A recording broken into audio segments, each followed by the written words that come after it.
Good day, I'm Yana J.B. Padayas from BSN1 Abdala, and today I'm going to perform eyes, ears, nose, and throat assessment. First, let's proceed to eye assessment. So the equipment needed for this assessment are a cotton tip applicator, a glassware, examination gloves, millimeter ruler, pen light, Snellen or chart, eye opaque card, near vision card, or newsprint. But unfortunately, I couldn't have some of those equipment, so just assume for the procedure with those equipment. For preparation, we will assemble all the equipment and supplies in order to save time, effort, and energy. And for the procedure, we will example to the patient on what we are going to do, why it is necessary, and how can the client cooperate during the procedure. Ms. Clean, today I'm going to perform a eyes assessment to you. Is that okay? Yeah. Thank you. Also, before doing our procedure, we will wash our hands and observe other appropriate infection control procedure and provide our client's privacy. And also, we will determine our client's history of the following: family history of diabetes, hypertension, blood dyscrasia, or eye disease, injury or surgery, and last visit to an ophthalmologist. So, Miss, do you have any family history of diabetes? Yeah. How about hypertension? Mm-hmm. About blood dyscrasia? Okay. Or any eye disease? None. How about injury or surgery? No. Do you have you already visited an ophthalmologist? Never. Never. Do you use any contact lenses? None. Do you have any current symptoms of problem with your eyes? None. Any itching? No. None. Blurring of vision? Tearing?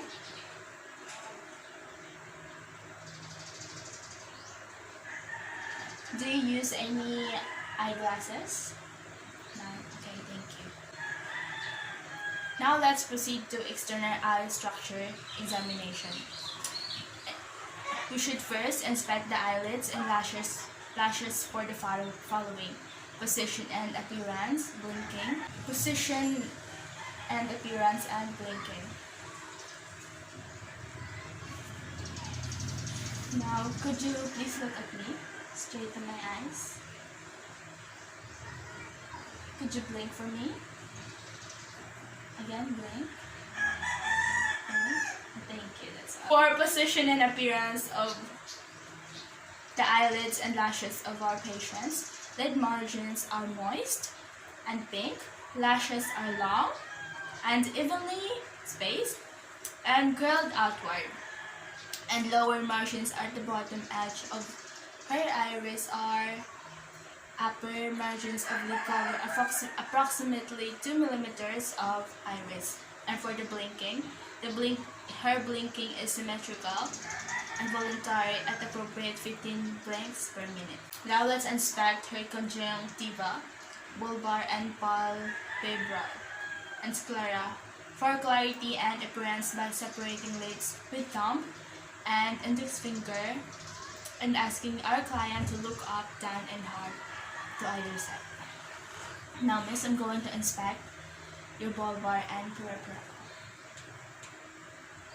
Could you look up, down, side, to the left, to the right, the other side around you. Look up, down, side, the other side. Thank you.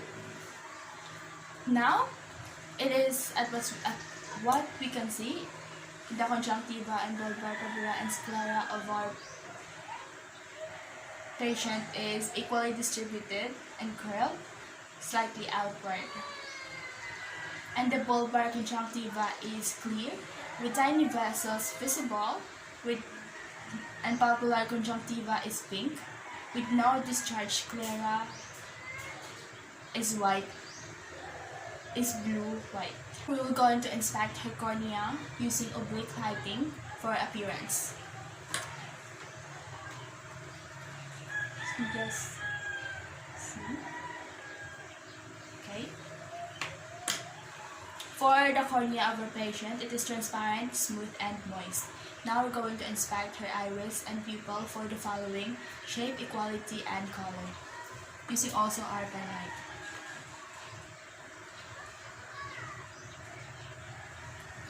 Now for the shape, the iris and pupil of a patient is round. It is for equality, it is equal, and for color iris, it is a brown and a uniform color. Now we're going to inspect lens for clarity. Just like what we did earlier, the lens of our patient is clear. And we will now inspect the lacrimal apparatus of the following appearance and response to pressure applied at the basal side of the lower orbital rim. For the appearance, the puncta, small elevation in the side and upper lower lids of the mucosa is pink, and the response to pressure applied to nasal side of the lower orbital rim, there is no tenderness or discharge need when pressure is applied. Let's proceed to eye function testing. Now we will check for visual acuity. We're going to check distance vision with Snellen chart 20 feet from client, and check near vision with newspaper approximately 14 inches from client's head. So this is what a Snellen eye chart looks like. And as we did the procedure, our client have a 20/20 OD and OS with no hesitation, frowning or squinting.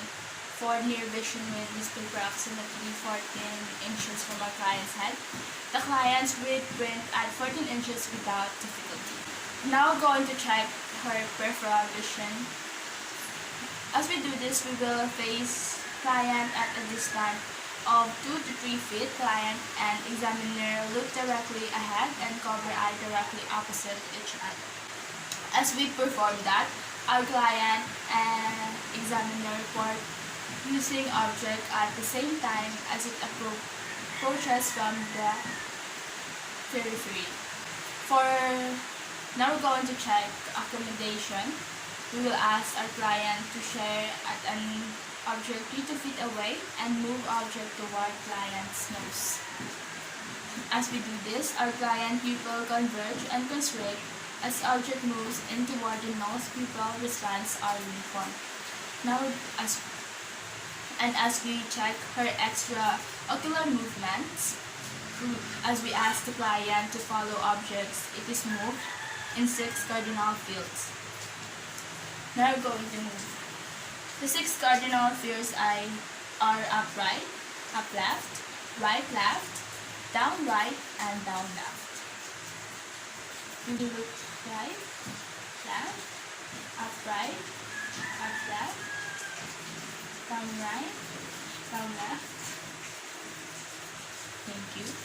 As we do that, both eyes move in smooth, coordinated manner in all directions. Move to check the response of a patient to light. As we do this, we will check the corneal light reflex by asking a client to look straight ahead and then shining light toward facial midline. Could you look straight ahead, Miss?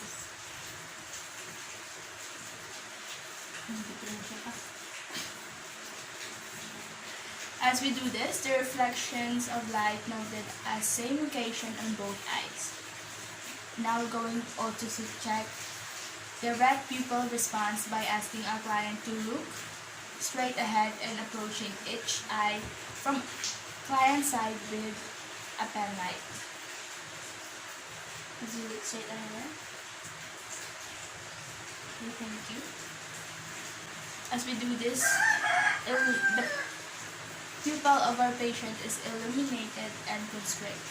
Now we're going to check for consensual pupil response by asking our client to look straight ahead and approaching each eye for the client's side with also using a pen light.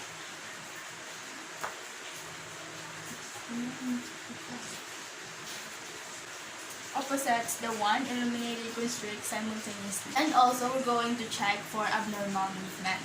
Using a cover-uncover test, we will ask the client to look straight ahead, covering one eye with a cover card and observe uncovered eye for movement.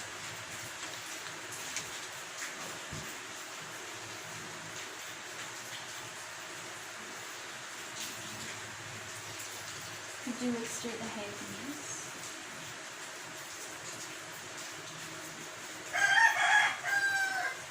As we do this, the uncovered eye does not move as opposite eye is covered. Covered eye does not move as covered is removed.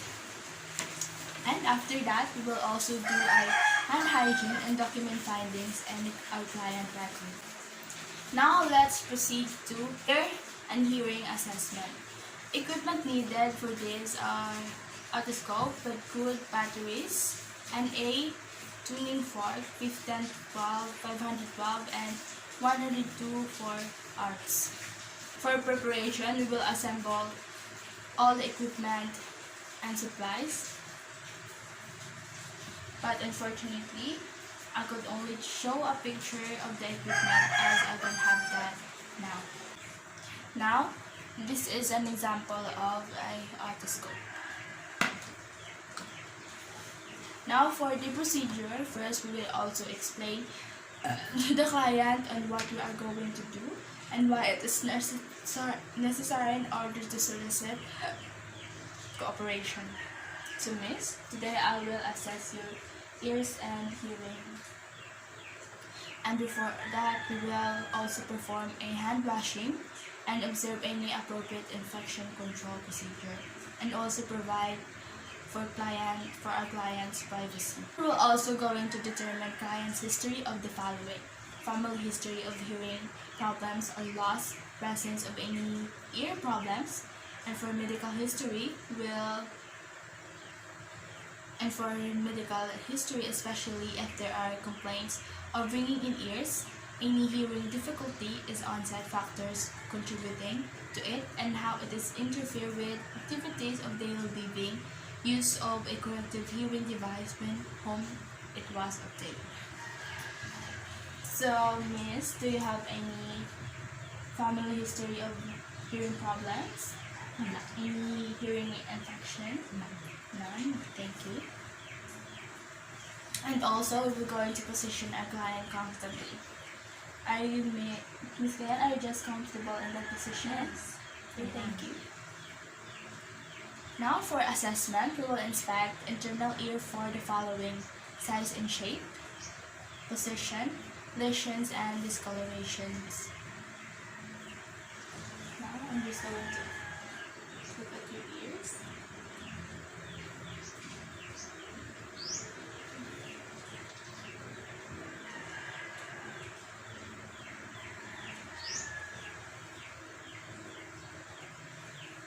Now for the size and shape, ears are equal size and similar appearance. And for the position, the alignment on pinna, corner of eye, and within 10-degree angle of a vertical position. And lesions and discoloration, for the lesions and discoloration, the skin of the ear is smooth and without any nodules and it is colored pink. Now going to palpate the external ear.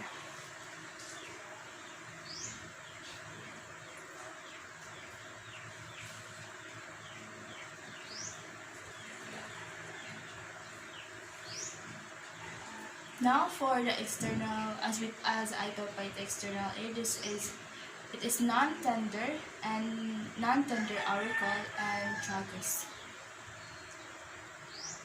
And we're also going to palpate the mastoid process for the following: tenderness, temperature, and edema. And as I was doing that earlier, for tenderness, there is no tenderness or pain when I palpated it. and the temperature is warm, and the edema, the mastoid process easily palpated. Now we're going to inspect the auditory canal using otoscope of the following: cerumen and appearance. We're going to use otoscope for that. We're just going to assume that I am actually using an actual otoscope.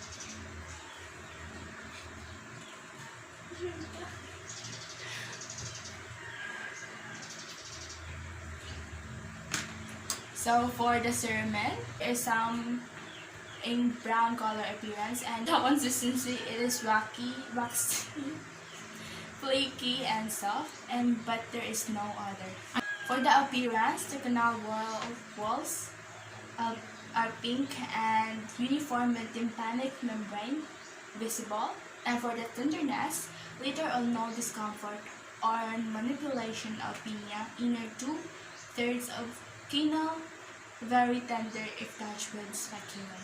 Now we're going to inspect the tympanic membrane using otoscope for the following, also the color, consistency, and landmarks. For the color, as we inspect using it with the otoscope, it is fairly gray, shiny, and translucent, and the consistency, it is intact, and it also shows movement when swallowing. And for the landmarks, the cone of light, bow handle of malleus, and short process of malleus are easily visualized. Now we're going to assess the auditory function for the following.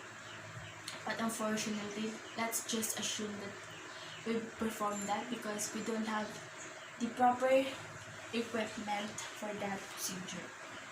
Now for the gross hearing ability whisper, words 1 to 3 behind client, watch in 1 to 2 inches from client's ear. The client is able to hear whispered words from 1 to 2 feet and able to hear watch tick from 1 to 2 inches.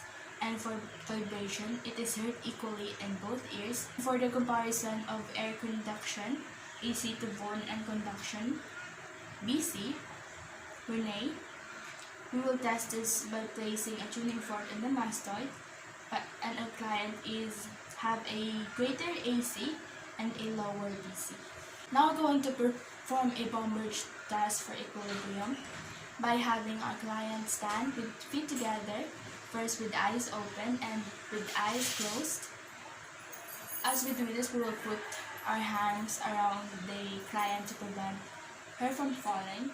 And as we do that, our client stands straight with minimal swaying. And also after all doing that, we will gather all the equipment used, do hand washing, and document findings in the client's record, and draw location of skin lesions on body surface diagram. Now let's proceed to nose and sinuses assessment. Equipment needed for this are nasal speculum, flashlight, and pen light, but I only have the pen light for now. For preparation, we will also assemble all the equipment and supplies needed, explain to the client what we are going to do, why it is necessary also to elicit cooperation, and wash our hands with observe other control infection procedure, and will also provide clients privacy, and will determine client's history of the following: allergies, difficulty breathing through nose, sinus infections, injuries to nose, face, nosebleed, and any medication taken, any change in sense of smell. Miss, may I just ask you if you have an allergy? No. Any difficulty of breathing through the nose? Wala. Any former sinus infection? None. Injuries to nose or face? Nosebleeds? Never. Do you take any medication? No. Is there any change of smell these past few days? Wala. No. Okay. We're also going to position a client comfortably. Are you just comfortable in this position? Yes, I am. Thank you. Now let's proceed to the assessment. For nose, we're going to inspect the external nose for any deviation in shape, size, or color, and flying or discharge from the nares. I'm just going to inspect. Just going to look at it. The nose is symmetric and straight, no discharge or flaying, and it is uniform color. Is where we're going to lightly palpate the external nose in order to determine areas of tenderness, masses, and displacement of bones and cartilage. It's going to palpate it.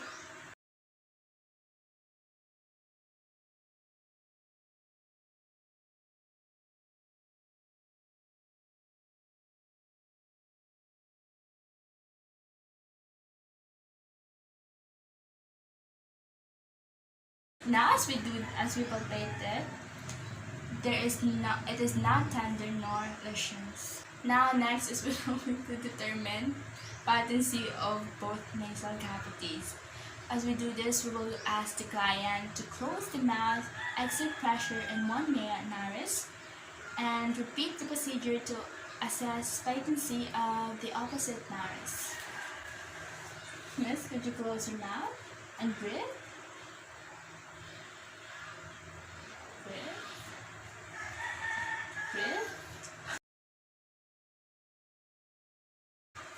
As we do that, also the air moves freely.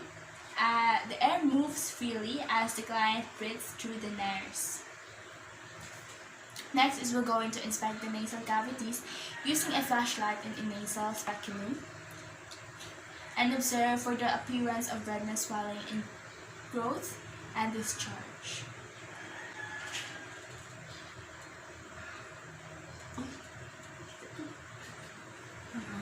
As we do that, the mucosa is being clear, watery discharge, and no lesions. Now we're going to inspect of nasal septum between the nasal chambers. As we do that, the nasal septum is intact and in midline. Now we're going to proceed on the facial sinuses. First, we're going to palpate the maxillary and frontal sinuses for tenderness. This is the maxillary area. I'm going to palpate it lightly and look for any tenderness or lesion. Do you feel any pain, miss? No, not. None? None. How about in this area? None also. Face. I find it so relaxing. So, there is no any tender areas as we palpate that region. After that, we'll gather all the equipment used, do a hand washing, and document findings in the client's record. Let's proceed on assessing the throat of our client. Also, we will gather all the necessary equipment, introduce the procedure to our client, and provide privacy to our client. So, miss, are you comfortable? Yes. So, now I'm going to perform pressing your throat. Oh. Okay. Could you open your mouth for me, miss? I'm just going to check your tonsil. Could you not like that? Thank you. Okay, you can now go back to your comfortable position. Now, as we check that, the tonsil is pale pink in color and white with white spots. The voice is also normal, and there is no hoarseness or voice change, and this is no. Have you experienced any sore throat this past few days? It's No? just so normal. It's so normal. Thank you. Okay. And there is also no bleeding throat and gums. How about any change in taste this past few days? None. Now, as we assess the throat of our patient, it resulted into a normal findings. There were no abnormalities found, and it's functioned very well. The appearance, color, and shape are all normal. That's all. Thank you.